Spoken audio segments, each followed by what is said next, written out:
बात करेंगे पीएम मोदी के विकास के मंत्र वाली खबर से। देखिए ये रिपोर्ट। सरकार की ये पहचान रही है रिफॉर्म, परफॉर्म एंड ट्रांसफॉर्म, और अब तो हम रिफॉर्म एक्सप्रेस पर चल पड़े हैं, बहुत तेजी से चल पड़े। पीएम मोदी के रिफॉर्म, परफॉर्म और ट्रांसफॉर्म के मंत्र के साथ देश का बजट सत्र शुरू हो चुका है और इसी विजन के साथ भारत के आर्थिक भविष्य का खाका भी खुल गया है। 29 जनवरी को वित्त मंत्री निर्मला सीतारमण ने लोकसभा की पटल पर देश का आर्थिक रिपोर्ट कार्ड इकोनॉमिक सर्वे पेश किया है। इकोनॉमिक सर्वे यानी एक ऐसा दस्तावेज जो बीते साल की मेहनत का हिसाब भी देता है और आने वाले सालों की दिशा भी तय करता है। ये भी कह सकते हैं कि ये सिर्फ आंकड़ों की किताब नहीं है, ये भारत की अर्थव्यवस्था की एक्सरे रिपोर्ट है। अब इस रिपोर्ट में देश के अंदर कौन से सेक्टर भारत के विजन पर खरा उतरे हैं, ये आपको बताएंगे और आगे की क्या संभावनाएं होने वाली है, इसकी रोड मैप भी आपको समझाएंगे। लेकिन पहले सत्र से पहले पीएम मोदी के संबोधन के ये मंत्र को आप सुनिए। सत्र अपने आप में बहुत ही महत्वपूर्ण सत्र होता है। ये बजट सत्र है। 21वीं सदी का एक चौथाई हिस्सा बीत चुका है। ये दूसरे चौथाई का प्रारंभ हो रहा है और 2047 विकसित भारत के लक्ष्य को प्राप्त करने के लिए ये महत्वपूर्ण 25 वर्ष का दौर आरंभ हो रहा है। यानी ऐसे समय में जब वैश्विक अर्थव्यवस्था अनिश्चितताओं से जूझ रही है तो भारत का यह अनुमान दुनिया के लिए एक मजबूत संकेत है कि भारत सिर्फ उम्मीद नहीं, अब स्थिरता का केंद्र बन चुका है। गुरुवार को वित्त मंत्री निर्मला सीतारमण ने संसद के पटल पर देश का आर्थिक रिपोर्ट कार्ड को रखा। एक ऐसा दस्तावेज जो बीते साल की कमाई खर्च का हिसाब भी देता है और आने वाले साल की तस्वीर भी दिखाता है। इस रिपोर्ट कार्ड में सबसे बड़ा संदेश ये था कि भारत की ग्रोथ स्टोरी मजबूत है। अब आखिर कैसे, ये आपको आगे बताएंगे। लेकिन इकोनॉमिक सर्वे के मुताबिक वित्त वर्ष 2026-27 में देश की जीडीपी ग्रोथ 6.8% से 7.2% के बीच रहने का अनुमान जताया गया है। वित्त मंत्री निर्मला सीतारमण ने पेश किया आर्थिक सर्वेक्षण 2026। आर्थिक सर्वेक्षण में कुल 16 चैप्टर रखा गया। सर्वे में सड़कें, आवास, स्वच्छ पेयजल कनेक्शन और डिजिटल संपर्क सहित ग्रामीण आधारभूत ढांचे में जबरदस्त प्रगति देखी गई। एआई में अवसर और चुनौती पर फोकस रखने के लिए एआई के लिए इसमें एक अलग चैप्टर रखा गया है। ऑनलाइन गेमिंग और हेल्थ पर अलग से चैप्टर बनाए गए हैं। आर्थिक सर्वेक्षण के अनुसार रियल जीडीपी बढ़ी है। आर्थिक सर्वेक्षण के अनुसार इलेक्ट्रॉनिक्स सेक्टर दूसरा बड़ा निर्यात क्षेत्र बनेगा। जीडीपी ग्रोथ का अपर रेंज अनुमान 7.2% रखा गया है। Is confidently upgrading India's potential growth to 7% per annum from 6.5% 3 years ago.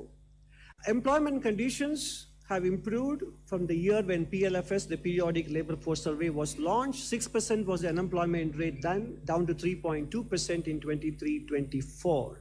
The PLFS used to follow a July to June cycle, and that is now becoming a calendar year based cycle. Therefore, the data for 2025 will be released sometime in March, and that is why we are showing you 23-24 data.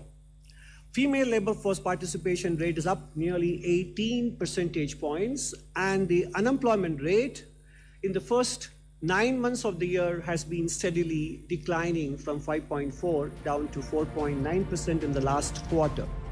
सर्वे में साफ पता चल रहा है कि महंगाई नियंत्रण में, सप्लाई चेन भी मजबूत हुई है और खेती किसानी में स्थिरता भी आई है। ग्रामीण मांग धीरे धीरे रफ्तार पकड़ रही है। इंफ्रास्ट्रक्चर में निवेश बढ़ा है और मैन्युफैक्चरिंग से लेकर सर्विस सेक्टर तक रोजगार के नए अवसर बन रहे हैं। इस सर्वे में महंगाई की तस्वीर भी सामने रखी गई। बताया गया कि कीमतों पर नियंत्रण की कोशिशें असर दिखा रही हैं। खेती किसानी की हालत, ग्रामीण मांग, फसल उत्पादन, हर पहलू का बारीकी से आकलन किया गया है। किसानों की आय बढ़ाने से लेकर कृषि को भविष्य के लिए मजबूत बनाने की रणनीति भी इस सर्वे की रिपोर्ट में पेश की गई है। कृषि और इससे संबद्ध क्षेत्र में औसत वार्षिक वृद्धि दर पिछले 5 वर्षों में स्थिर मूल्यों पर लगभग 4.4% दर्ज की गई। ऊर्जा क्षेत्र का विस्तार जारी है। स्थापित क्षमता में साल दर साल 11.6% की वृद्धि के साथ नवंबर 2025 तक 509.74 गीगावाट हो गई है। जल जीवन मिशन के तहत 81% ग्रामीण परिवारों की स्वच्छ जल तक पहुंच हो गई है। भारत विश्व में तीसरा सबसे बड़ा घरेलू विमानन बाजार है। हवाई अड्डों की संख्या 2014 में 74 से बढ़कर 2025 में 164 हुई। वैश्विक सेवा क्षेत्र व्यापार में भारत की हिस्सेदारी 2005 में 2% से बढ़कर 2024 में 4.3% हो गई है। वित्त वर्ष 2025 में नेशनल सर्विस पोर्टल में 2.8 करोड़ से अधिक रोजगार का लक्ष्य रखा गया, जो वित्त वर्ष 2026 में 2.3 करोड़ पार कर गया। आत्मनिर्भर भारत फंड से 682 MSMEs में 15,442 करोड़ निवेश हुआ। भारत स्टील और सीमेंट का विश्व का दूसरा सबसे बड़ा और फार्मास्यूटिकल में तीसरा सबसे बड़ा उत्पादक बना है। भारत 114 बिलियन अमेरिकी डॉलर के साथ वर्ष 2020-24 के बीच ग्रीनफील्ड डिजिटल निवेश का सबसे बड़ा गंतव्य बना है। इकोनॉमिक सर्वे साफ संदेश दे रहा है कि भारत की विकास यात्रा पटरी पर है, रफ्तार में और भरोसे में है। मैन्युफैक्चरिंग हो, सर्विस सेक्टर हो, इंफ्रास्ट्रक्चर और स्टार्टअप इकोसिस्टम हो, हर क्षेत्र में रोजगार के नए अवसरों की संभावनाएं दिखाई दे रही हैं। इसके साथ साथ तकनीक और डिजिटल इंडिया की तस्वीर और भी दमदार है। फिनटेक, आर्टिफिशियल इंटेलिजेंस, स्टार्टअप्स और डेटा इकोनॉमी के क्षेत्र में भारत अब यूजर नहीं, ग्लोबल टेक लीडर बनने की ओर बढ़ रहा है। डिजिटल पब्लिक इंफ्रास्ट्रक्चर ने सरकार, बाजार और नागरिक तीनों को एक नई ताकत दे दी है। यानी भारत सिर्फ ग्रोथ नहीं, इंक्लूसिव ग्रोथ की ओर बढ़ रहा है। Education and skilling is slightly more familiar term for all of us, but even here the news is encouraging. A lot of us are concerned about how we will fare in the AI era. The good news is that employers actually still value soft skills, engagement, self-efficacy, working with others, adaptability, and management skills matter a lot more than technological skills. But it's important, therefore, also to prepare our youth to look at areas which are not necessarily university education driven, but could be vocational and professional skills. In other words, we have to make vocational and technical and professional skills more fashionable and respectable than we have been doing so far. दरअसल economic survey सरकार की नीयत और नीति और नजरिए का आईना होती है।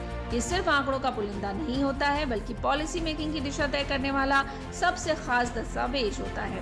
हर साल बजट से ठीक पहले पेश किया जाने वाला ये सर्वे बताता है कि सरकार कहां खड़ी है और आगे कहां जाना चाहती है। अब आखिर ये सर्वे कैसे तैयार किए जाते हैं, इसको आप समझिए। इकोनॉमिक सर्वे की तैयारी साल भर चलती रहती है। सरकार के अलग अलग विभागों, RBI, NSSO, CMIE जैसे संस्थान से डेटा कलेक्ट करके CEA और उनकी टीम इसका विश्लेषण करती है। इसमें पिछले एक साल की उपलब्धियों, चुनौतियों, ग्लोबल प्रभाव और भारत की ताकत पर फोकस रहता है। सर्वे के 2 हिस्से होते हैं। इसके पहले हिस्से में ओवरव्यू और दूसरे हिस्सा सेक्टर वाइज डिटेल्ड एनालिसिस का होता है। इकोनॉमिक सर्वे में GDP और ग्रोथ शामिल रहती है। इसमें रियल GDP ग्रोथ, सेक्टर के हिसाब से ब्रेकडाउन आदि शामिल किया जाता है। इसमें महंगाई और फूड इन्फ्लेशन को लेकर भी चर्चा की जाती है। रोजगार और लेबर मार्केट का भी जिक्र इकोनॉमिक सर्वे में रहता है।